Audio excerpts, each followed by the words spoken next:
Привет из Беларуси, а мне пришла посылка с растениями, с новыми.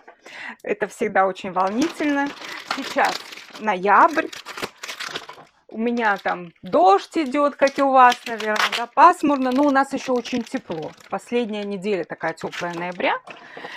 И хорошо, что есть вот теплица, есть где поработать, да. И таким образом, даже без солнца, как-то все равно приятнее, когда ты в цветах, в растениях находишься. И когда получаешь новое растение, я вам сейчас покажу, что я себе приобрела новенького. Так, ну что ж, открываем с вами. И что мы тут видим? А видим мы с вами гвоздику. Вот так хорошо упакована. О, вот такая вот, видите, есть по цветочку. Но надо сейчас ее в порядок привести. Такая вот какая-то она пестренькая даже. О.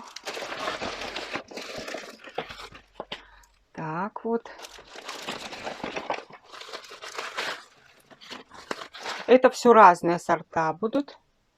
Видите, все будут разные. А, вот это вот желтая даже. Конечно, все растения надо пересадить будет обязательно. Снять с них черенки, постричь. Ну и еще одна коробка. Давайте смотреть, что мы тут получили с вами. О, какой нежный, красивый цвет. Малюсенькая такая, да? Какая-то карликовая гвоздичка. Ну, они все, вегетативные гвоздики, они все небольшие. Ой, ну, цвет просто прелесть. Просто прелесть. И белая есть, тоже хорошо. Потому что у меня есть только одна расцветочка, такая ярко-бордовенькая. Ага, вот такая, более темненькая. Ну, симпатичная. Как видите, гвоздичка вся такая зеленая, она тепличная. В теплице стояла вот тоже такая расцветочка. Видите, она разная. Мне хотелось, чтобы были вот это с ободочком беленьким. Чтобы это было разное. Ой, какой цвет прекрасный. Лососево-розовый такой. Симпатично. Ну, я довольна расцветочками, потому что у меня только темно-красная есть. А это, конечно, маловато для того, чтобы иметь такой ассортимент. Я вообще задалась целью себе вот развести гвоздику. Вот идея пришла, надо сразу ее и выполнять, потому что если отложишь, такие и все, и забудется. Значит, гвоздика вегетативная. И что хорошо вот для нас, да, для цветочников, что она может зимовать. Во-первых, она у меня зимует в грунте. И во-вторых, она у меня в прошлом году зимовала вот в этой теплице, неотапливаемой, просто на стеллаже. Вот так она стояла с бутонами, она достояла до весны. И по весне уже эти бутоны начали распускаться. Вот моя гвоздика. Вот эти два куста я забрала недели 3 назад. Они, видите, выглядят получше. А вот эти только пару дней назад принесла. Они стояли на улице, и уже вот здесь видны вот признаки заболевания грибкового. Вот один из недостатков вот этой вегетативной гвоздики – это ее склон с грибковым заболеванием. Но я уже обработала все, конечно. Вся она отойдет, будет зимовать у меня здесь. Видите, вот такой тоже цвет. Вот такая гвоздичка, очень симпатичная. Сейчас я вам покажу, как она на улице выглядит. Напомню, сейчас уже ноябрь, первые числа. Вот эта гвоздика у меня зимовала. Ну, тоже видны признаки уже заболевания, но, тем не менее, никто ее здесь не обрабатывал, конечно, как она вот росла, так и росла. Одно из достоинств этой гвоздики, во-первых, что она растет небольшим кустиком, она не разрастается так, как садовая, ну и во-вторых, она цветет волнами. Если у нас садовая один раз зацвела, отцвела и все, то вот эта гвоздика цветет весь сезон. Вот еще кустик гацани, видите, доцветает. Уже и морозы были первые, но гацания не боится холодов. Очень жаль, что она, конечно, у нас не зимой. Я гвоздикой вегетативной, честно говоря, занялась только в прошлом году. До этого у меня была из семян гвоздика лолипот. Это тоже очень известный сорт. японской селекции, но у нее есть один-два огромных огромных недостатка. Она очень дорогая в семенах, ну просто очень дорогие семена, и их не всегда можно купить. Не каждый год я успеваю их купить, и то ли не каждый год ее заказывает фирма, да, в которой я покупаю. Вот. И стоимость ее будет такая же, как и у вегетативной гвоздики.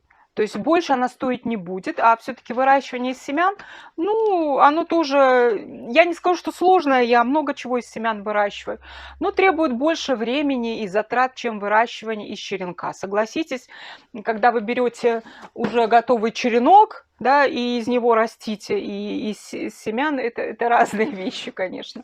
Вот. Ну, из семян гвоздика выращивается в первый же год, и если так, как я, под лампами ее выращиваю, да, и потом в теплице уже, и выношу на улицу, то она зацветает у меня в первый год, и я в первый год ее продаю. Вот. Это один ее недостаток, вот, лолипот я имею в виду. И второй, то, что, поскольку это японская селекция, то выносит она температуру зимовки -10. Она считается многолетним растением, но у нас в нашем климате она плохо зимует, прямо скажем, плохо. Бывает год, что перезимует, если теплая зима, если чуть холоднее. Это я говорю без укрытия, да, без ничего, в грунте плохо. И поэтому я решила больше как бы ей не заниматься и перейти на вегетативную. Я вот вам показывала, да, как вегетативка чувствует себя в грунте. По крайней мере, тот сорт, что есть у меня. У меня, скорее всего, вот мой сорт это Sunflor. Тут тоже, скорее всего, большинство сортов это тоже Sunflor. Это считается горшечное растение. Продается она, идет в черенках очень часто, европейских, как горшечное растение. Но, как видите, у меня она зимовала. И зимует она неплохо и выносит хорошие морозы. Попробую еще зиму ее вот оставить, что с ней будет, посмотрим с вами на следующий год. Но поскольку она зимует и в горшках хорошо здесь, поэтому вполне устраивает ее такое поведение. Беру я, конечно, эти гвоздики не только, так сказать, для души, но и для того, чтобы потом вести их в ассортимент и заниматься продажами, поскольку в маленьких городах, вот в таких, как я живу, мы упор делаем не на количество, потому что, ну, понимаете, мы ведь зависим с вами, наши продажи зависят от того, сколько народу, да, может прийти за нашими растениями. Я не могу за счет количества зарабатывать только, да. Конечно, надо что-то увеличивать, но есть у нас емкость рынка, есть у нас конкуренты, да, или наши коллеги, и поэтому надо брать за счет и ассортимента тоже. Я всегда сею много разных растений, выращиваю многолетники, чтобы тоже расширять ассортимент. В основном у нас две категории покупателей – это любители и потребители. Да?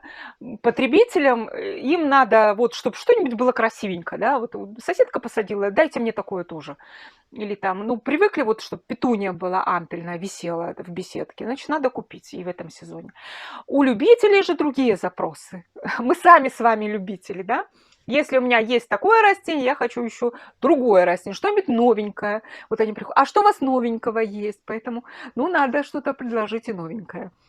Вот для таких же любителей, как и я сама, я и хочу заниматься выращиванием вот такой гвоздики.